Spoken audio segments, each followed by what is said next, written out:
दुनिया में 7 बड़े महाद्वीप हैं और उनमें से एक है अफ्रीका। ये है अफ्रीका और अफ्रीका के दक्षिण में एक देश है साउथ अफ्रीका। यूरोप से जहाज जो थे वो साउथ अफ्रीका होते हुए ही एशिया जाते थे। यूरोपियन व्यापारियों को एशिया साउथ अफ्रीका होकर ही जाना पड़ता था और जब हम दक्षिण की तरफ जाते हैं तब हमें अंटार्कटिका दिखाई पड़ता है। अंटार्कटिका की वजह से यहाँ पर बहुत ठंड है, तो जो साउथ अफ्रीका का जो एनवायरनमेंट है ना वो लगभग यूरोप के जैसा ही है, इसलिए यूरोपियन लोगों को साउथ अफ्रीका का एनवायरनमेंट बहुत पसंद आने लगा।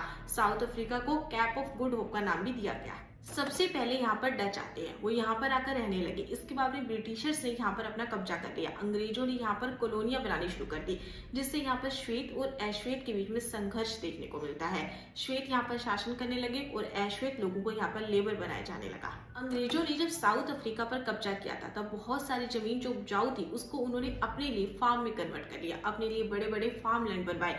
तब अश्वेतों के पास में केवल लेबर बनने का ही काम रह गया और अभी भी अश्वेत लोगों के पास में जमीन बहुत कम है और जो थोड़े बहुत श्वेत लोग हैं उनके पास में जो जमीन है वो ज्यादा है। देखो साउथ अफ्रीका में ना पहले अश्वेत लोगों को पूरी तरह से प्रताड़ित किया गया था। साल 1994 में साउथ अफ्रीका में पहला बहुनस्लीय चुनाव हुआ था, जिसमें पहले अश्वेत राष्ट्रपति नेल्सन मंडेला बनते हैं। ट्रंप जब 2024 के अंदर चुनाव जीत कर आते हैं तब साउथ अफ्रीका के राष्ट्रपति सिरिल रामफोसा एक कंट्रोवर्शियल लैंड सीजर एक्ट के ऊपर साइन कर देते हैं। इस लैंड सीजर लॉ का मतलब था कि जिनके पास में ज्यादा जमीन है सरकार उनसे लेगी और अश्वेत लोगों में बांट देगी।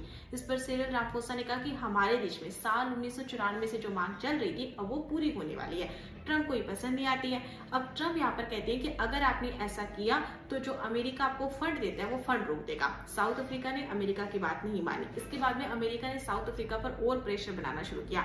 मार्को रूबियो ने कहा कि अगर इसी तरह से चलता रहा तो आपके देश में जो G20 की बैठक होने वाली है उसमें हम शामिल नहीं होंगे। मैं आपको यहाँ पर ये बता देती हूँ कि G20 की जो बैठक है वो साउथ अफ्रीका में नवंबर 2025 में होने वाली है। इसके बाद में ट्रंप जो है वो इनकी जो फंडिंग रोकने का ऑर्डर है वो फरवरी के अंदर साइन भी कर देते हैं। साउथ अफ्रीका ने कहा कि हम मनमाने तरीके से जमीनों पर कब्जा नहीं कर रहे, लेकिन जिनको जरूरत है उनके लिए हम जमीनें लेकर रहेंगे। अफ्रीका के राजदूत जो कि अमेरिका में पोस्टेड थे वो कह देते हैं कि ट्रंप कहीं ना कहीं व्हाइट सुप्रीमेसी को लेकर काम कर रहे हैं और हम अपने देश की कंडीशन अच्छी तरह से जानते हैं। ट्रंप को ये बात पसंद नहीं आती है और वो इस राजदूत को पर्सन नॉन ग्राटा कहकर अमेरिका से बाहर निकाल देते हैं। अब आप ना मुझे कमेंट सेक्शन में बताना कि सिरिल रामफोसा जो साउथ अफ्रीका के अंदर लैंड सीजर एक्ट लेके आए हैं, आपके अकॉर्डिंग वो सही है? क्या भारत में भी इसी तरह का एक्ट लाया गया था?